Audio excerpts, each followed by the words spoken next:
Bismillahirrahmanirrahim. Alhamdulillahirabbil alamin wassalatu wassalamu ala asyrafil anbiya'i wal mursalin wa ala alihi wa ashabihi wa man tabi'ahum bi ihsanin ila yaumiddin amma ba'du. Alhamdulillah, kita senantiasa bersyukur kepada Allah Subhanahu wa taala. Kemudian kita juga senantiasa mengucapkan salam dan salawat untuk junjungan kita bersama Muhammad bin Abdullah sallallahu alaihi wasallam. Ikhwatal Islam, saudara kaum muslimin, kaum muslimat, ikhwani akhwati rahimani wa rahimakumullah. Di antara kewajiban yang dianjurkan bagi kita untuk melakukannya, terutama di akhir zaman, adalah bagaimana kita fokus dan selalu beribadah kepada Allah Subhanahu wa taala, kemudian menghindarkan sesuatu yang bernama taswif di dalam kehidupan. Taswif itu artinya adalah bagaimana kita menunda-nunda suatu ibadah yang diberikan kepada kita kelapangan untuk melakukannya. Sehingga Rasulullah SAW menyebutkan, badiru bil amal. Hendaklah kalian apabila ada kesempatan untuk beramal, jangan pernah ditunda. Dikala kita ingin sholat, Allah berikan kepada kita kesehatan, langsung lakukan ibadah tersebut. Dikala kita ingin berzakat, langsung lakukan ibadah tersebut. Dikala kita melakukan ibadah-ibadah yang lainnya, lakukan ibadah tersebut. Fitnah, karena akan datang sebuah fitnah, kata Rasulullah SAW. Dan fitnah itu banyak macamnya dan pasti ada. Karena fitnah itu adalah at-tamhis. Tujuannya adalah untuk menyaring siapa di antara mereka yang betul-betul beriman dan beribadah kepada Allah Subhanahu wa taala. Sehingga tentunya seorang muslim, di antara yang harus mereka lakukan selain mereka menyibukkan dirinya belajar agama Allah Subhanahu wa taala, namun mereka juga menyibukkan diri mereka dengan beribadah kepada Allah Subhanahu wa taala. Dua hal yang tidak boleh terpisahkan. Jangan karena kita belajar kita lalai dari beribadah. Jangan pula karena kita beribadah lalai daripada belajar agama Allah Subhanahu wa taala. Karena kedua-duanya ibarat sayap burung, yang kedua-duanya sejalan. Dikala kita belajar agama, dikala kita itu pula lah beribadah kepada Allah Subhanahu wa taala. Dikala kita beribadah kepada Allah, dikala itu pula lah kita belajar agama Allah Subhanahu wa taala. Dua hal yang sekaligus kita berjalan di dalamnya. Oleh karenanya ikhwatal Islam, itu adalah di antara salah satu tameng bagaimana Allah Subhanahu wa taala bisa menjaga kita dari fitnah-fitnah yang akan melanda, dan fitnah itu pasti datang. Fitnah dari berbagai macam penjuru. Fitnah dunia, fitnah harta, fitnah wanita, fitnah kedudukan, dan fitnah semuanya. Yang kita tidak tahu kalau seandainya fitnah itu datang, bagaimana kita bisa menghadapinya. Dan tidak ada di antara mereka yang bisa menghadapi fitnah Allah Subhanahu wa taala kecuali mereka yang tahu tentang agama Allah, dan kecuali mereka yang kuat dengan Allah dan kuat mereka dengan Allah Subhanahu wa taala, kuat ibadahnya, dekat mereka dengan Allah Subhanahu wa taala. Sehingga itulah yang semestinya harus kita sibukkan diri kita, ikhwatal Islam. Seorang muslim, seorang mukmin harus menyibukkan dirinya dengan hal-hal yang bermanfaat. Kalau sesuatu ada yang tidak bermanfaat, maka kita jauhkan dari kalimat-kalimat tersebut. Sehingga Nabi SAW menyebutkan sifat seorang muslim, sifat seorang mukmin, tarkul ma la ya'ni, yaitu mereka meninggalkan sesuatu yang tidak ada faedahnya bagi mereka. Tidak ada urusannya, tidak ada faedahnya, tidak ada untungnya. Mereka semua tinggalkan itu semua. Mereka tidak disibukkan dengan ini, tidak disibukkan dengan itu yang tidak akan mengembalikan manfaat kepada diri mereka. Tapi kalau seandainya ada manfaat untuk mereka, mereka akan menyibukkan diri dengannya. Apa yang akan memberikan manfaat kepada diri kita? Belajar agama Allah Azza wa Jalla. Apa yang akan memberikan manfaat kepada diri kita? Yaitu beribadah kepada Allah Subhanahu wa taala. Itu yang akan memberikan manfaat kepada kita. Dan dengan itu pula lah kita harus semangat senantiasa beribadah kepada Allah Azza wa Jalla agar kita terhindar dari fitnah-fitnah yang melanda. Nabi SAW menyebutkan, ikhwatul Islam, badiru bil amal fitana qaqita'in minal lailil muzlim. Hendaklah kalian senantiasa fokus beribadah kepada Allah sebelum datang fitnah yang melanda. Karena apabila fitnah itu sudah datang, maka kita tidak akan lagi bisa membedakan. Karena fitnah itu ibarat malam gelap gulita. Walaupun kita punya mata, namun tidak bisa kita membedakan mana yang hak dan mana yang batil. Apa yang bisa menampung dan apa tameng daripada itu semua? Yaitu dua. Yang pertama agama Allah Subhanahu wa taala, dan yang kedua bagaimana kita senantiasa beribadah kepada Allah. Dua hal yang tidak boleh kita pisahkan. Dan semoga Allah senantiasa memberikan kemudahan kepada kita bersama untuk senantiasa beribadah kepada Allah, agar Allah mudahkan hati kita untuk mengetahui mana jalan Allah dan mana yang tidak, agar Allah Subhanahu wa taala mudahkan penglihatan kita untuk melihat kalimat-kalimat Allah dan juga kalam Rasulullah sallallahu alaihi wasallam agar kita terbebas dari hal-hal yang bisa membuat kita terpuruk dalam kehidupan dunia yang juga nanti akan menyebabkan keterpurukan dalam kehidupan akhirat. Barakallahu fikum. Amin. Wa fikum barakallah wa jazakallahu khairan atas nasihat yang telah disampaikan. Alhamdulillah wa ta'ala rahimani wa rahmakumullah. Kami persilahkan kepada para pemirsa Al-Furqatan Najiyah TV untuk tergabung bersama kami melalui layanan interaktif di nomor yang telah tertera di layar kaca pemirsa. Kami bacakan pertanyaan pertama Ustadz yang masuk dari pekan sebelumnya. Assalamualaikum warahmatullahi wabarakatuh. Ustadz, mohon nasihat tentang kiat-kiat bagaimana menolong orang yang sedang kemasukan jin, Ustadz, kesurupan jin. Jazakallahu khairan. Barakallahu fikum wa jazakumullahu khairan. Tentunya mereka yang diganggu oleh jin, maka di antara hal yang bisa kita lakukan adalah berikan kepada mereka sesuatu yang disebutkan oleh Allah ada keberkahannya. Seperti misalnya wattini wazzaitun, itu buah tin, buah zaitun, yang mana itu adalah buah yang disebutkan oleh Allah di Al-Quran yang memiliki keberkahan. Begitu juga dengan daun bidara, karena sesuatu yang berkah, jin pasti akan lari darinya. Begitu juga secara umum, kita membacakan kepada mereka ayat-ayat Al-Quran.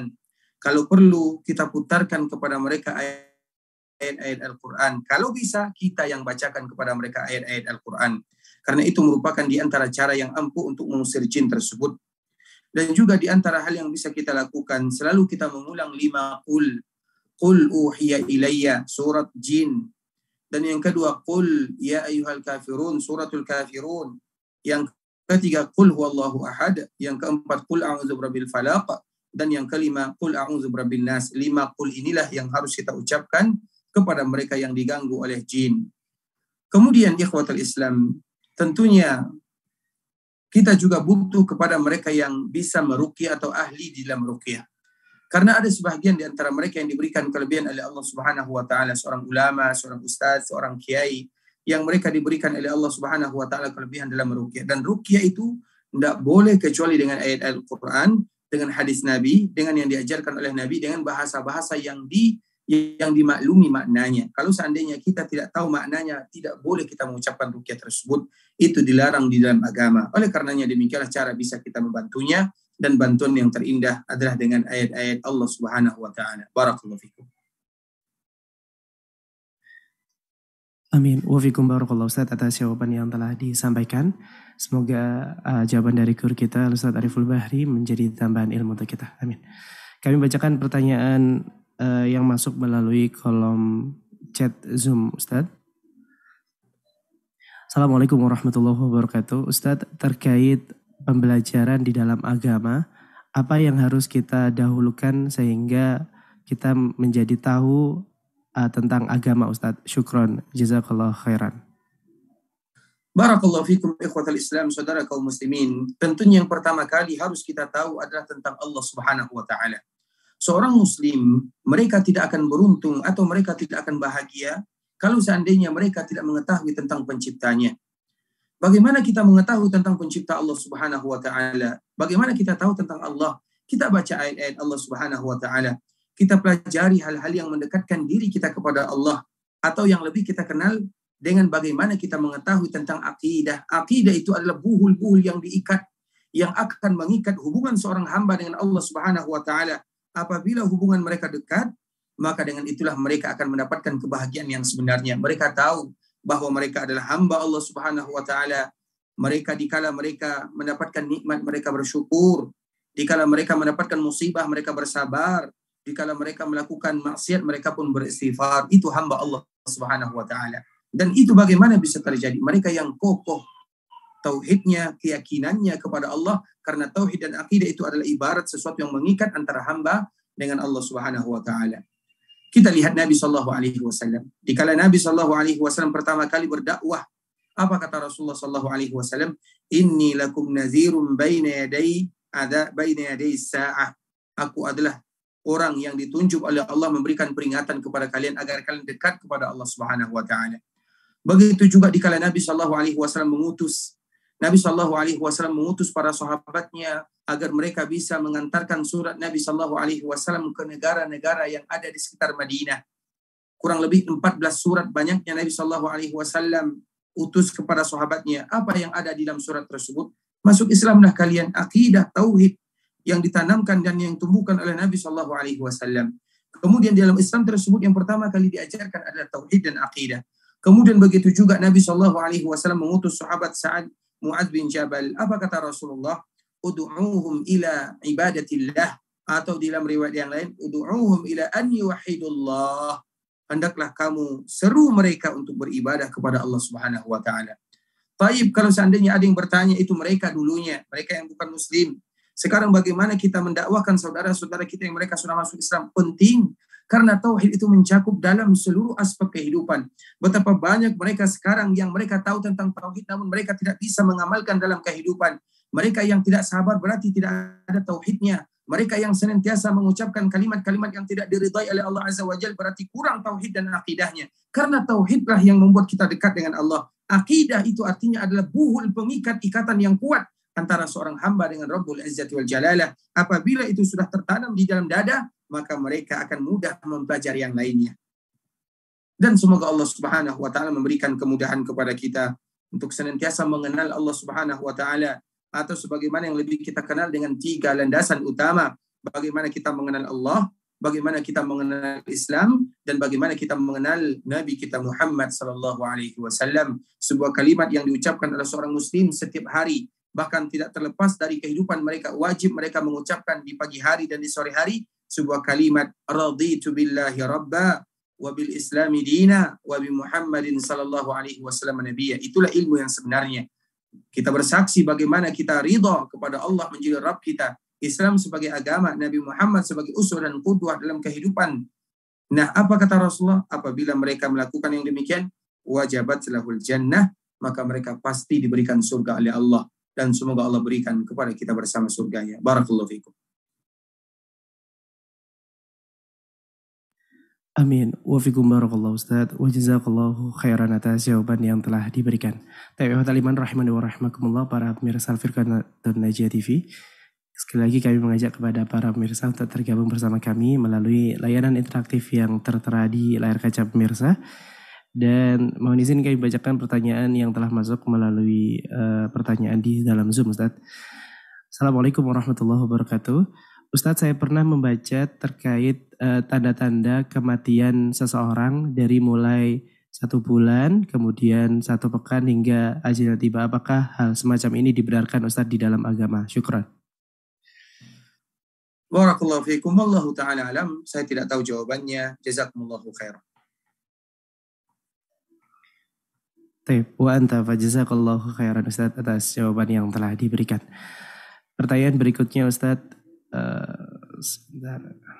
Dari chat yang masuk, Afwan, Ustadz izin bertanya, bagaimana menyikapi seseorang yang berkeyakinan bahwa semua agama itu baik dan mengajak kebaikan? Barakallahu fikum. Barakallahu fikum ikhwatal Islam, saudara kaum muslimin, kaum muslimat, ikhwani akhwati rahimani wa rahimakumullah. Kita tahu semua agama itu baik, betul adanya, semua agama itu baik. Namun yang harus kita pelajari adalah konsekuensi daripada kebaikan tersebut. Baik itu apa? Baik yang sebenarnya adalah baik kita beribadah, bermuamalah dengan Allah Subhanahu wa taala. Itu yang terbaik. Karena kita ini ada 2 hubungan yang harus kita jaga. Yang pertama hubungan kita dengan Allah, yang kedua hubungan kita dengan manusia. Baik semua agama yang mengajak kebaikan, hubungan dengan siapa mereka ajak? Kebaikan yang mana? Rata-rata semua, kalau seandainya kita berbicara tentang manusia, hubungan kita dengan manusia yang lainnya, dengan sesama manusia, semuanya mengajak kepada kebaikan.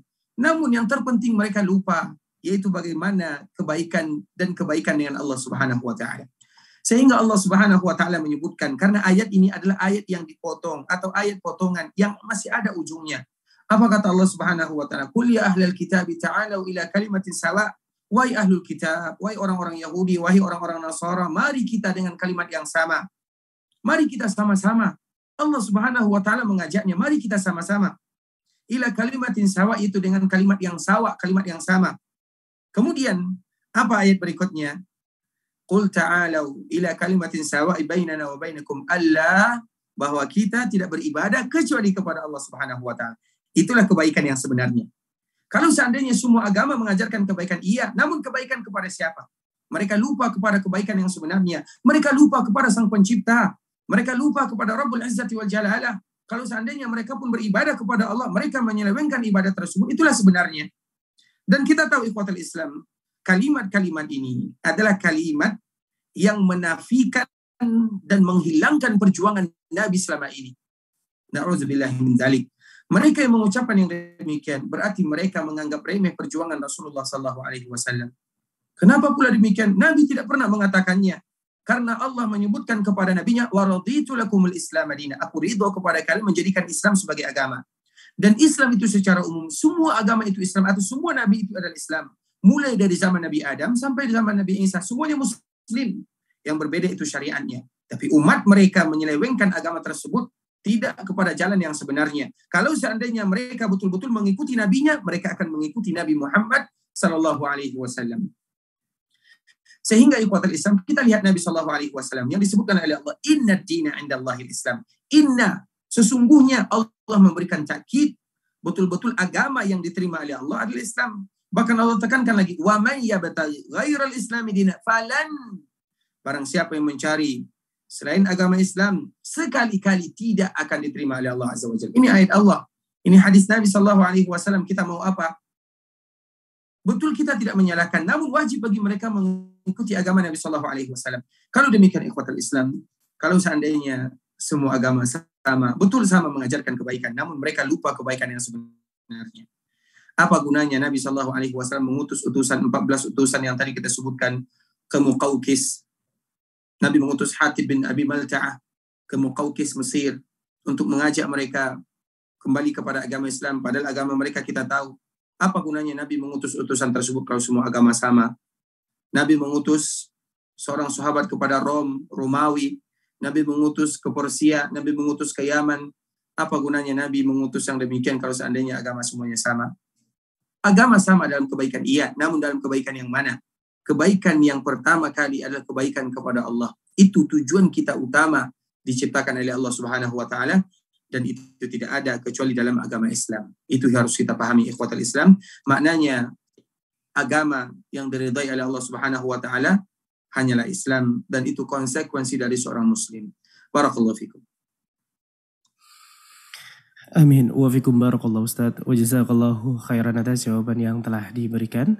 Ikhwatul iman rahimani wa rahmakumullah. Kami bacakan pertanyaan kembali yang masuk melalui chat Zoom dari hamba Allah. Assalamualaikum warahmatullahi wabarakatuh. Ustadz, bagaimana mengatasi ketidakpercayaan diri ini Ustadz? Lalu bagaimana malu yang disyariatkan di dalam Islam Ustadz? Jazakallahu khair. Barakallahu fikum ikhwatal Islam, saudara kaum muslimin. Untuk pertanyaan yang pertama, yaitu mengatasi ketidakpercayaan dalam diri.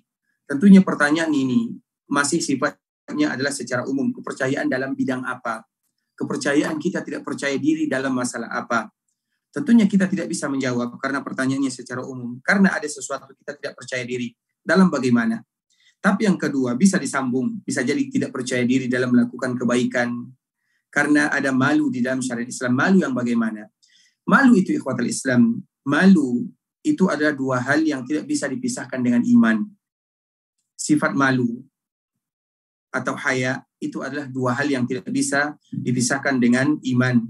Sebelum kita memaparkan yang demikian, ada dua kalimat di dalam bahasa Arab. Yang pertama namanya haya, al-haya'u. Yang kedua namanya khajal. Itu harus kita bedakan. Malu ini adalah bagian daripada iman. Khajal ini adalah bagian daripada tidak percaya diri. Sebagaimana pertanyaan yang pertama. Jadi ada namanya haya, ada namanya khajal. Nah, yang dianjurkan bagi kita untuk melakukannya adalah haya. Karena malu itu ada kalimat haya, dua hal atau kalimat yang tidak bisa dipisahkan dengan iman. Bahkan iman itu adalah haya. Karena orang yang ada imannya pasti ada rasa malu. Malu berbuat maksiat, malu melakukan kemungkaran, malu kepada Allah, malu kepada manusia, malu melakukan dosa. Itu adalah haya. Makanya Nabi SAW menyebutkan di dalam hadis yang diriwayatkan oleh Imam Bukhari dan juga oleh Imam Muslim dari sahabat Abdullah bin Umar bahwa iman itu memiliki 60 cabang lebih. Kemudian tingkatan yang paling tinggi adalah la ilaha illallah.